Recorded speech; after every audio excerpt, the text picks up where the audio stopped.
నరసింహన నాయకత్వం, నరసింహన నాయకత్వం, కృష్ణన్న నాయకత్వం, కృష్ణన్న నాయకత్వం, రేవంతన్న నాయకత్వం, నరసింహన నాయకత్వం, జై కాంగ్రెస్, జై కాంగ్రెస్, జై కాంగ్రెస్, రేవంత్ రెడ్డి గారి నాయకత్వం, రేవంత్ రెడ్డి గారి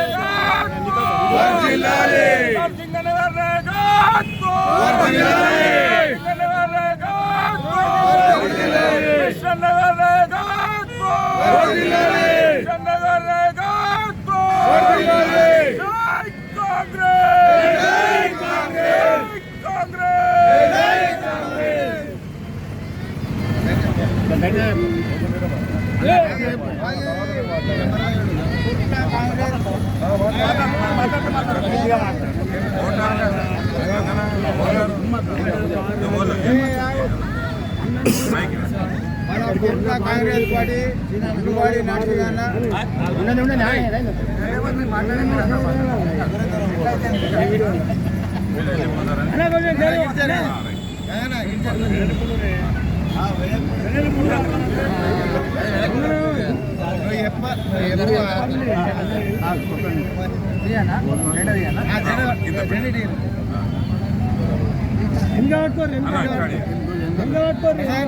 ఈరోజు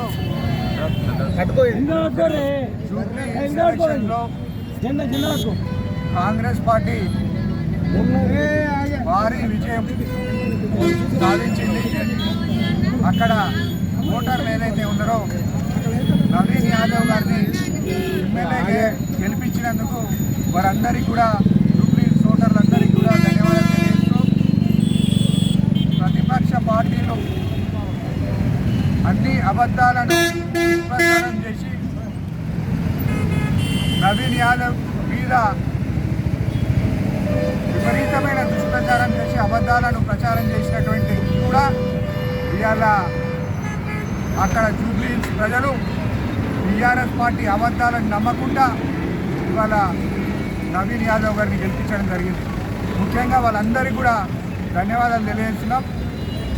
ఈరోజు బీఆర్ఎస్ కల్వకుంట్ల కుటుంబం అధికారం పోయిందన్న అసూయతోటి ఇవాళ రేవంత్ రెడ్డి గారు పనిచేస్తున్నటువంటి పేద ప్రజల కోసం సంక్షేమం చేస్తున్నటువంటి కార్యక్రమాలను ఇవాళ ప్రజలు ఆమోదించడం జరిగింది ఈ 2 ఏళ్ల పాలనపై. కాబట్టి ఇప్పటికైనా మా ఇక్కడ ఉన్నటువంటి కొరుట్ల ఎమ్మెల్యే ఉన్నాడు, ఏదైతే రైతుల గురించి కళ్ళబొల్లి మాటలు చెప్పడం జరుగుతుంది. ముఖ్యమంత్రి రేవంత్ రెడ్డి గారికి వ్యవసాయంపై అవగాహన లేదని మాట్లాడడం జరిగింది. కల్వకుంట్ల కుటుంబానికే మీ ఎమ్మెల్యేకే అవగాహన లేదని నేను అంటున్నా. మీరు ఇక్కడ ఉన్నటువంటి నడిచేటువంటి షుగర్ ఫ్యాక్టరీని ఇలా మూసేసి రైతుల ఇబ్బందులకు కారణం ఇలా మీ తండ్రి నువ్వు అని నేను తెలియజేస్తూ ఇప్పటికైనా అడ్డగోలు ఆరోపణలు చేయకండి. మీరు ప్రతిపక్షంగా మంచి సూచనలు చేయండి. 10 సంవత్సరాలు ఈ రాష్ట్రాన్ని దివాళా నుంచి ఇవాళ మీరు ఈ రాష్ట్రంలో సంక్షేమ కార్యక్రమాలను అయినా కూడా ముఖ్యమంత్రి రేవంత్ రెడ్డి గారు సంక్షేమ కార్యక్రమాలను ఇవాళ ప్రజల ముందుకు తీసుకెళ్తూ పేద ప్రజలకు అండగా ఉంటున్నారు. ఇందిరమ్మ ఇల్లు కావచ్చు, 200 యూనిట్ల కరెంట్ ఫ్రీ కావచ్చు, అదేవిధంగా 500 సిలిండర్ కావచ్చు, సన్న బియ్యం కావచ్చు, 10 ఏళ్ళు మీరు రేషన్ కార్డు ఇవ్వని చరిత్ర మీదైతే ఇలా రేవంత్ రెడ్డి గారు రేషన్ కార్డు ఇచ్చి పేద ప్రజలు ఆదుకున్నటువంటి ప్రభుత్వం ఇలా రేవంత్ రెడ్డి నాయకత్వాన్ని ఇలా ప్రజలు సమర్థించుతూ అనడానికి నిదర్శనమే ఇలా జూబ్లీ ఎలక్షన్ని తెలియజేస్తుంది.